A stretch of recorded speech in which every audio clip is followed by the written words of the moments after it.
खुशामदीद नाजरीन, मैं हूं शब्बीर खान और आप लोग देख रहे हैं मुझे टॉप स्टोरी 360 पर। आज हम आपके लिए एक ख़ास मेहमान लेकर के आए हैं। गुज़श्ता हफ्ते हमने एक शो किया था जिसमें हमने ज़ुनैरा माहम साहिबा के देरीना साथी बिलाल अहमद साहब की एक गलती, उनकी लग़्ज़िश जो है वो डिस्कस की थी। हर इंसान से हो जाती है गलती है और हमें उम्मीद थी कि हमारी वीडियो करने के बाद बिलाल साहब अपनी उस गलती को दुरुस्त करने की कोशिश करेंगे, लेकिन कि अफसोस कि वो ऐसा नहीं कर पाए। तो हमने आज ख़ुद उन साहब को दावत दी है अपने स्टूडियो में जिनके साथ ये वारदात हो गई है, और हमारे साथ मौजूद हैं नॉन लीनियर एडिटर हैं, हमारे मीडिया वर्कर साथी हैं, हम सारे एक ही कश्ती के सवार हैं। तो उनकी ही ज़बानी सुन लेते हैं कि बेसिकली मसला बना क्या, बिलाल अहमद साहब के साथ उनकी शिकायत है क्या। जी अस्सलाम वालेकुम गुलाम हामिद साहब। वालेकुम सलाम। जी हामिद साहब, बताइएगा कि क्या आपको शिकायत क्या है बिलाल साहब से? बिलाल साहब से शिकायत तो की फहरिस्त तो बहुत लंबी है। मेरा उनसे रब्ता 2019, 2018, 2019 से हुआ था। तो उन्होंने मुझसे कांटेक्ट किया था कि मेरे यूट्यूब चैनल के लिए वीडियोस बनवानी है। तो मैंने कहा ठीक है ओके, क्योंकि उस वक्त कोविड के दिन करीब करीब थे और मीडिया क्राइसिस भी चल रहे थे। तो उन्होंने कहा हम क्यों ना एक यूट्यूब चैनल स्टार्ट करते हैं। आप बेरोजगार थे उस वक्त? नहीं, मैं आप बरसर बेरोजगार थे? एक ही ऑफिस में काम कर रहे थे। एक ही ऑफिस में जी। उसके 1 साल के बाद वो जॉबलेस हो गए। तो उन्होंने मुझसे फिर दोबारा रब्ता किया कि हम चैनल यूट्यूब के लिए कोई काम करते हैं और इसमें मैं आपको एज ए पार्टनर लेता हूँ। मैं हूँ, आप हैं और मेरे साथ एक और कुलीग होंगे। हम तीनों मिलकर काम करते हैं और जिस तरह से प्रोग्रेस चलती रहेगी हमारी, तो हम उस हिसाब से काम करते रहेंगे। मैंने कहा चलें ठीक है। मैं उनके लिए वीडियोस बनाना शुरू की। वो वॉइस ओवर देते थे मुझे और मैं उसको एडिट करके वेरी नेक्स्ट डे उनको दे दिया करता था।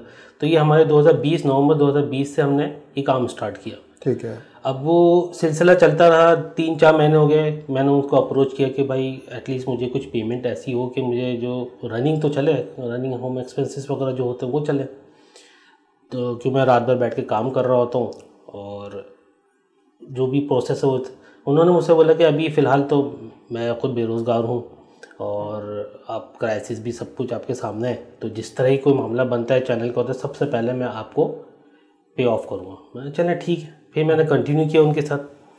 उसके बाद भी उन्होंने कोई पेमेंट की कोई बात नहीं की थी। उन्होंने कहा था मैं आपको एज ए पार्टनर लेके चल रहा हूँ, जो भी पेमेंट आएगी उसमें सबसे ज़्यादा जो आपकी कंट्रीब्यूशन है उसमें आपको जो पे ऑफ करूँगा मैं आपको कर दूँगा। हम करते रहे। उसके बाद मैंने काम उनका रोक दिया बीच में। उनके पास कोई और बंदा नहीं था। उन्होंने दोबारा अप्रोच किया मुझे। तो उन्होंने कहा चलें ठीक है, मैं आपको ना कुछ पेमेंट कर दिया करूँगा, तो आपका जो है एक्सपेंस वो निकलता रहेगा। चलें ठीक है। ठीक है। उन्होंने कुछ पेमेंट की मुझे। उसके बाद फिर मैं एज पेमेंट उन्होंने ऐसी की कि क्या मेरा काम चलता रहे। वो एज ए वीडियोस से रिलेटेड कोई पेमेंट नहीं थी, क्योंकि हमारे को डिसाइड नहीं हुआ था कि वो समझ लिया आपकी pocket money type. Pocket money. उन्होंने कहा चले एटलीस्ट ये काम चलता रहेगा मेरा। तो उसके बाद मैंने काम करना शुरू कर दिया उनका, और channel within 5 to 6 months channel monetise भी हो गया। ठीक है। और 7वें या 8वें महीने में उनके पास इनकम भी आ गई। लेकिन उन्होंने मुझे कोई अप्रोच नहीं किया कि भाई मेरी इनकम आई है, यूट्यूब से इनकम आई है मेरे पास, और ये आपके जो अमाउंट ये इल्म में कैसे आया आपके कि मोनेटाइज हो गया? और वो उन्होंने मुझे खुद बताया था। ठीक है। और मैं भी खुद मॉनिटर कर रहा होता था चीज़ें, तो आइडिया हो गया था मुझे। बहरहाल वो फिर मैंने उनको अप्रोच किया। मैंने कहा बिलाल साहब क्या सीन है, क्या है, क्या मैं करता हूँ, अभी आप हालात ऐसे चल रहे हैं। बाकी मैंने चैट्स वगैरह मैंने सब कांटेक्ट करने की कोशिश की, तो उनका यही रिप्लाई आया था अभी फ़िलहाल कुछ भी नहीं है, अभी डाउन चल रहा है, ऐसा कुछ नहीं है। वैसे बज़ाहिर तो वो कह तो रहे थे, लेकिन जिस तरह मैं भी देख रहा था उनके व्यूज़ आ रहे थे, चैनल चल रहा था और एटलीस्ट $120-150 की इनकम हो रही थी। ठीक है। ठीक है। अब मैंने उनको अप्रोच किया दोबारा। उन्होंने कहा अभी मैं आपको जब जैसे ही होगा सबसे पहले मैं आपको करूँ, हामिद भाई मेरी आपसे कमिटमेंट है और हम साथ मिलकर काम करेंगे, आप इसको करते रहें। मैंने बोला देखें बिलाल भाई, मसला ये है कि मैं अब गाड़ी ख़रीदने के लिए जाऊँगा, ठीक है, और मैं ये बोल दूँ मैं गाड़ी चलेगी, बहुत अच्छी परफॉर्मेंस होगी तो मैं इसके पैसे दूँगा, ऐसा तो नहीं होता। आपको पे ऑफ तो करना पड़ेगा। इतना लॉन्ग टाइम हो गया, मैं भी जॉब करता हूँ, आप भी अभी करंटली जॉब कर रहे हैं, तो कुछ ना कुछ तो करके मुझे निकालें। अब विद इन 4 मैंने उनको ये भी बोला कि आप ये कोई फिक्स नहीं है कि मुझे मंथली बेसिस पे हाँ, आप 3 to 4 मंथ्स के बाद मुझे पे ऑफ कर दें कुछ बड़ी अमाउंट के, मैं भी कुछ 3-4 महीने के स्टेबल हो जाऊँ, फिर आपका भाई जैसे इनकम आए फिर आप मुझे पे ऑफ कर दें। लेकिन वो स्टिल अभी तक मेरा उनसे कोई रब्ता नहीं हुआ। मैंने उनको मैसेजेस किए, मैंने आपको ट्वीट्स उनकी भेजी हैं, उनकी स्क्रीनशॉट्स भेजे हैं, कॉल करने की कोशिश की, पुलिस की थ्रू मैंने उनको कांटेक्ट करने के लिए मैसेजेस उनको कन्वे किया कि भाई एटलीस्ट मुझसे रब्ता करें, लेकिन वो अभी तक मेरा उनसे कोई रब्ता नहीं हुआ है। और ये कब से आपका रब्ता उनसे नहीं हुआ है? मैं ख्याल से मोर देन ईयर हो गया, 1 साल से ऊपर हो गया है। और वो बिल्कुल आपको अब कोई किसी फ़ोन पे जवाब नहीं देते, मैसेज पे जवाब नहीं देते? मैंने SMS भी किया है और बिल्कुल व्हाट्सएप को सीन करते हैं, व्हाट्सएप देख लेते हैं वो, ठीक है, और लेकिन रिप्लाई नहीं करते हैं। और मैंने ऐसे टाइम पे भी किया है कि 3 बजे 4 बजे 6 बजे भी मैसेज किया कि एटलीस्ट चलो सुबह उठ के बंदा देख लेता है, और सुबह मॉर्निंग टाइम में, दिन के टाइम पे और टाइम नहीं होता होगा तो रात में उठ के देख लेते होंगे, लेकिन स्टिल अभी तक उनका कोई रिप्लाई नहीं आया मेरे। अच्छा, एक इम्पॉर्टेंट बात, जाहिर है कि आप भी उस इदारे से ताल्लुक़ रखते थे जिस इदारे में वो काम करते थे, दोनों में आपने कहा कि आप लोग एक साथ काम करते थे, तो यकीनन आप लोगों के मुश्तरका दोस्त भी होंगे, मुश्तरका जानने वाले भी होंगे, उनके ज़रिए आपने अप्रोच करने की कोशिश की? मैंने बिल्कुल अप्रोच की, और मैंने कोर्ट रिपोर्टर्स के थ्रू भी मैंने उनको मैसेजेस दिए, और फेसबुक पे भी उनको मैसेज किया है, और पोस्ट भी डाली है मैंने फेसबुक पे कि एटलीस्ट वो मेरे पे ऐड भी है फेसबुक पे, ठीक है, लेकिन स्टिल अभी उन्होंने कोई कांटेक्ट नहीं, और जिससे भी रब्ता करेंगे वो मेरा अपना मसला है, मेरा और हामिद का मसला है, आप क्यों बीच में बोल रहे हैं थर्ड पर्सन को? भाई मैं तो एक मैसेज करने कर रहा हूँ भाई, मैं तो कहीं उनके पीछे नहीं भाग सकता, हालांकि मुझे उनका घर भी पता है, उनको ऑफिस भी पता है, लेकिन मुझे इस तरह की हरकत बिल्कुल भी पसंद नहीं। मैं घर जाके शोर शराबा करूँ या ऑफिस में जाके शोर शराबा करूँ, ठीक है। अब मेरी जो मेहनत की जो पैसा है मैं आपसे वो डिमांड करूँ, मैं एक्स्ट्रा कुछ भी डिमांड नहीं कर रहा, ठीक है। वो सिर्फ वॉइस ओवर मुझे भेजते थे और रात में बैठ के मैं एडिट करता था। अच्छा, सिर्फ आपको वो वॉइस ओवर भेजते थे, बाकी फुटेज अरेंज करना, एडिट करना, ये सारी जिम्मेदारी? जी मेरी थी बिल्कुल। थंबनेल भी बनाना मेरा काम था। थंबनेल भी आप बनाते थंबनेल भी मेरा था। ठीक है, तो वो सिर्फ आपको वॉइस ओवर भेज देते थे, कहानी बता देते थे? वो सिर्फ वॉइस ओवर मुझे भेज देते थे, और अगर कोर्ट से रिलेटेड कोई होती थी वीडियो तो उसमें कोर्ट के डॉक्यूमेंट्स वगैरह होते थे। ठीक है। अच्छा, ये जाहिर है कि कराची प्रेस क्लब के लीगल कमेटी के वो मेंबर भी हैं, आपको पता होगा बिलाल अहमद साहब। आपने कभी कराची प्रेस क्लब की इंतज़ामिया से, वहाँ के लोगों से बात की है, उनकी शिकायत की है?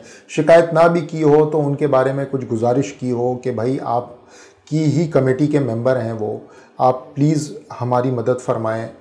प्रेस क्लब तो देखें ना, प्रेस क्लब के जो अरकान हैं वो तो वेलफेयर के लिए काम करते हैं, सहाफ़ियों की, मीडिया वर्कर्स की वेलफेयर के लिए काम करते हैं।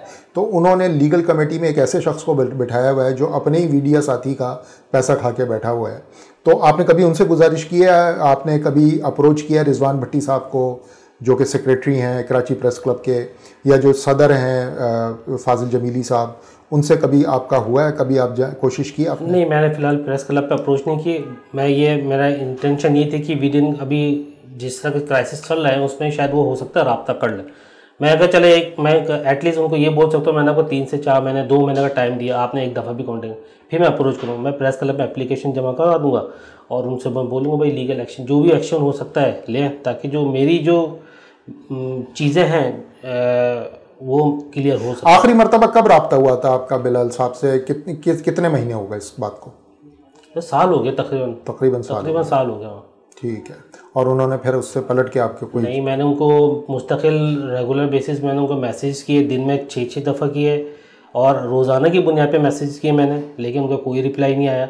और उनको मेरी सिचुएशन का भी पता था, मेरा कोर्ट के एक मामला था, वो भी मुझे उनको पता था कि मेरा वो सीन चल रहा है और उसमें मुझे अमाउंट की ज़रूरत है, वो सब चीज़ें उनको बता दी। मैंने as a friend, as a दोस्त की तरह मैंने उनको ट्रीट किया था। और ऐसा भी नहीं कि मैं बहुत ज़्यादा वेल इस्टेब्लिश हूँ तो मैं चलो ठीक है इग्नोर करूँ, लेकिन बजाय मैंने मेहनत की, काम किए, तो उसको अपने आप। कितने पैसे बनते हैं आपके? आपको कोई अंदाज़ा है कि आपके अब तकरीबन एक रफली कितने अमाउंट ड्यू होगी आपकी? मेरी अमाउंट, क्योंकि उनसे मेरी वीडियो से रिलेटेड तो कोई पर वीडियो से रिलेटेड कोई बात नहीं होती। कोई बात तय नहीं। लेकिन ये है कि मैंने तकरीबन उनको 250 से ज़्यादा वीडियोज़ बनाई हैं। 250? जी, 250, मोर देन 250 वीडियो। अच्छा। तो सबसे पहले जो वीडियो बनाई थी मुफ्ती नईम की थी, जो विद इन 8 to 10 आवर्स वो क्रॉस कर गई थी, 1K से अबव हो गई थी। तो जिस पे उन्होंने मुझसे बहुत अप्रिशिएट करके, बहुत अच्छा अमित भाई आपने बहुत अच्छा किया। और 250 वीडियोस बना चुके हैं आप उनकी, और विद थंबनेल के साथ, और जिसमें उन्होंने बहुत ही कम है जो सिलेक्टेड वीडियोस कोई होंगी 1-2 जो जिसमें उन्होंने मुझे कुछ फुटेजेस वगैरह प्रोवाइड की होंगी। बजाय वैसे मैंने स्टॉक वीडियोस और जैसे यूट्यूब से उठा के मैंने उनकी जो होती हैं वीडियोस वैसे तरह का काम कर दिया। बहुत शुक्रिया गुलाम हामिद साहब। तो नाजरीन, मामला ये है, जैसा कि मैंने गुज़श्ता हफ्ते भी कहा था कि बिलाल साहब एक साहब हैं, गुलाम हामिद साहब ये मेरे सामने बैठे हुए हैं। 250 वीडियोस आपने एडिट करवाई हैं इनसे, 250 वीडियोस सुन के मुझे चक्कर आ रहे हैं। 250 वीडियो एडिट की हैं जिसमें फुटेजेस भी ये खुद गैदर करते थे, ये थंबनेल भी बनाते थे आपके लिए। आपने इनको पेमेंट नहीं की है, चंद वीडियोस की आपने इनको पेमेंट की है, उसके अलावा इनको पेमेंट नहीं मिली है। 1 साल से ये आपसे राब्ते में हैं लेकिन आप इनको जवाब नहीं दे रहे हैं। अब ये भी थक गए हैं, जाहिर है अब ये कितना बेचारा करेंगे। पैसों की इनको ज़रूरत है, आपको पता है कि कोर्ट के कुछ मामलात हैं इनके पर्सनल, वो इन ज़ाहिर है, और कोर्ट में पैसे बहुत लगते हैं, आपसे ज़्यादा बेहतर कोई नहीं जानता इस बात को। काइंडली इनके पैसे दे दें, आप बड़ी मेहरबानी होगी, क्योंकि फिर ये मजबूर होंगे, जैसा कि अभी इन्होंने कह दिया है कि ये जाएं, आप लीगल कमेटी के मेंबर हैं कराची प्रेस क्लब की, ये वहाँ चले जाएंगे और फाजिल जमीली साहब और रिजवान भट्टी साहब और जो भी ओहदेदारान हैं जिनका काम है मीडिया वर्कर्स को फैसिलिटेट करना, उनके इस्तेहसाल को रोकना, वो इनको मजबूरन वहाँ जाना पड़ेगा। तो मेहरबानी फरमाएं, हम लोग सारे गरीब लोग हैं, हम सब छोटी छोटी अपनी दुकान चलाते हैं, अपने रोज़ी रोटी कमाते हैं इस कैमरे से और इस ज़बान से और इन हाथों से। तो मैं उम्मीद करता हूं कि अब आप ज़रूर इस मामले को, इसकी संजीदगी और इसकी संगीनी की नौयत ज़रूर समझेंगे। तो नाजरीन, आज के लिए इतना ही, मुझे इजाज़त दीजिए। खुदा हाफ़िज़।